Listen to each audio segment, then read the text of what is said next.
Now, I'm fortunate enough that I'm able to lay my hands on a micro brand watch that most people haven't even heard of. And that is the benefit, I guess, of having a YouTube channel and kind of pushing this grind for so long, 6 years now, that I'm able to actually review watches that nobody's even heard of. I thought the only thing that came out of Australia were kangaroos and spiders.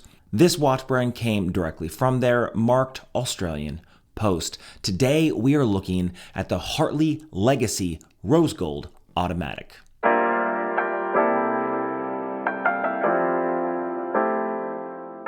Welcome back to the channel. I'm Chase, and this is All Things Random, mostly watch reviews with some random stuff sprinkled in between. Look out for that random stuff. It's coming down the pipeline. If you're here, please hit the subscribe button.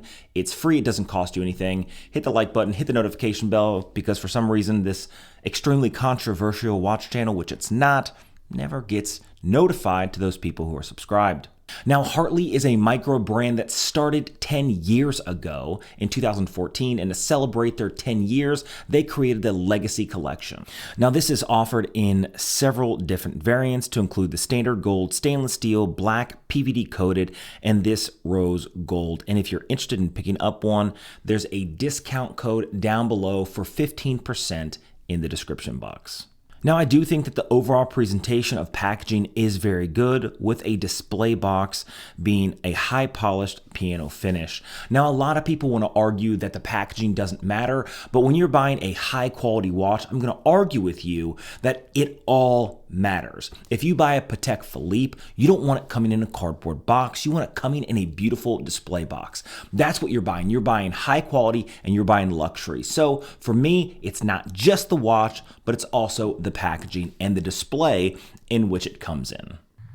The case diameter of this watch is 43 millimeters with a case thickness of 11 millimeters, a lug width of 20 millimeters, and an overall lug-to-lug or footprint of 48 millimeters. The case and bracelet are both made of 316L stainless steel. This one is PVD coated in the rose gold finish. And above the partially skeletonized dial is a sapphire crystal with a double layer air coating both on the top side and the underside. Now, I'm not a big fan of the double-sided anti-reflective coating because Omega does the exact same thing. And one of the biggest complaints of the Omega AR coating on both sides is as the watch gets kind of worn, it starts looking like the sapphire crystal is being scratched, which it's not because it's scratch resistant. The AR coating is actually being scratched off. So it doesn't look clean and crisp and clear. Now, an AR coating on both sides is going to give you a very, very good anti-reflective coating. You're going to be able to see the dial with no issues. That's why Omega does it. But the downside is the fact that it could rub off and it kind of looks like there's like micro scratches on your crystal, even though there's not. It's the AR coating. So think about that. The total weight with the bracelet is going to be 152 grams. The water resistance is 50 meters, but because it has a Miyota movement, it does offer hand winding and hacking. It has a 21 joule 40-hour power reserve with a vibration rate of 21,600 vibrations an hour, which means that secondhand ticks at 6 ticks a second, not 8. This just means the second hand is not as smooth as it could be with a high beat movement of 28,800. Not a bad thing, not a great thing. It's just a standard, average, everyday thing.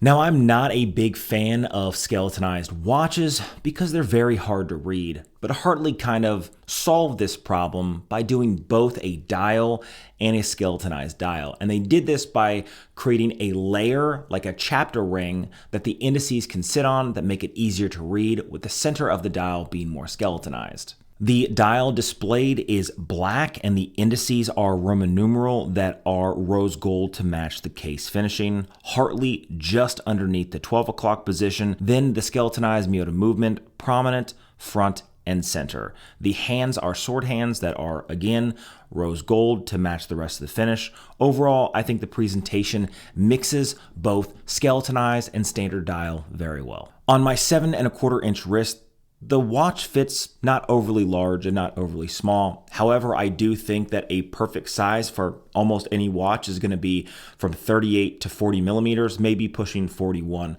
And that's because the average everyday wrist of the watch wearer is anywhere from 6.5 to 7.5 inches. And you want it not to be overly big and prominent because you want it to kind of slip underneath the cuff. Now, this is rose gold. It's a full rose gold and it kind of is slightly flashy and it's going to look great in a suit. But what you don't want is the cuff to be kind of hemmed up on the watch itself and not able to slide up underneath the cuff. 11 millimeters in case thickness is going to make it so it does do that, but if the case diameter or overall footprint is too big, it's just going to be bulky when you wear it. Now let's talk about the pros and cons of this Hartley watch. Overall, I think it's done quite well. I think it's a little expensive, so use that 15% discount if you do want to pick up the watch. I don't know how I feel about the skeletonized Miyota movement. I think they could have used an upgraded movement or at least something with more decoration.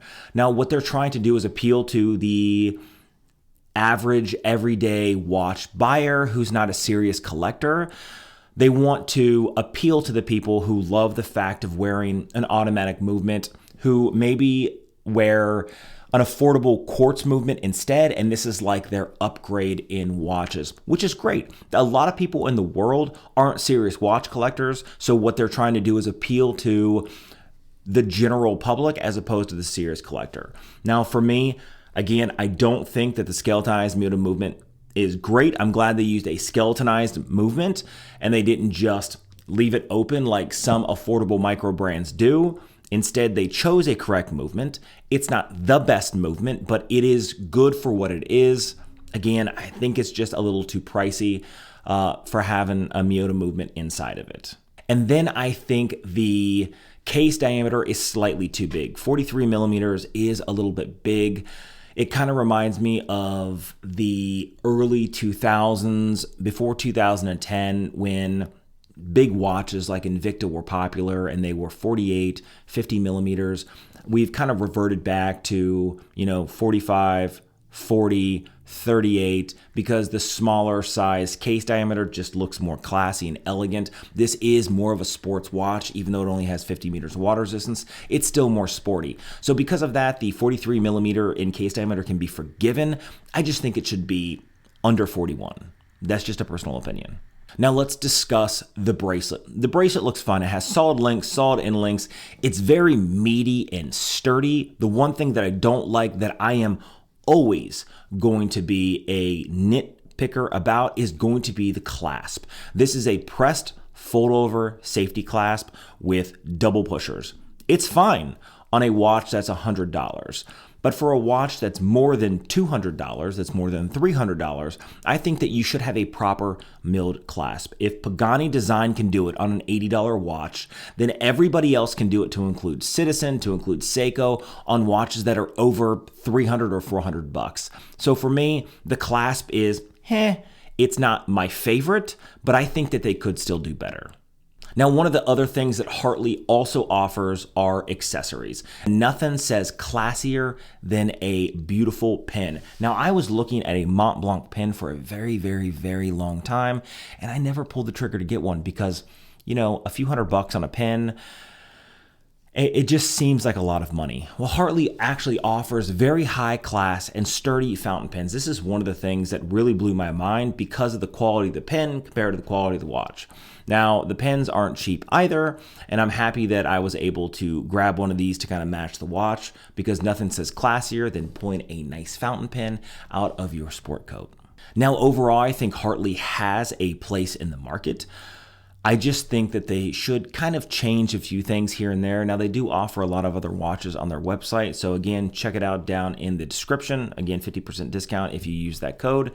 And if you want to look at their other collections, great. If you like this one, understand that there are some pros, some cons, mostly pros, but there still are some cons. Again, case size 43 millimeters, not that big a deal if you are a meatier guy.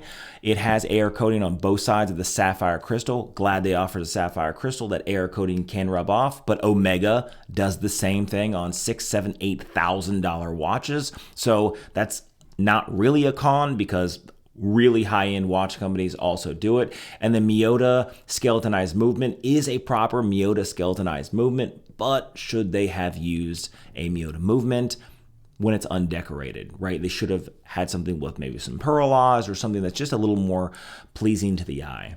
Anyway, what do you guys think about this watch? Leave a comment down below if you've made it this far. Thank you so much. Hit the subscribe button. Again, it's free. It doesn't cost you anything. It really does help the channel. Hit the like button. And again, hit the notification bell. I'm trying to release a video every 4 days for these long form reviews, and I'm trying to do a short every day, but life comes at you fast, so it happens and it doesn't. Anyway, I'll see you guys in the next one.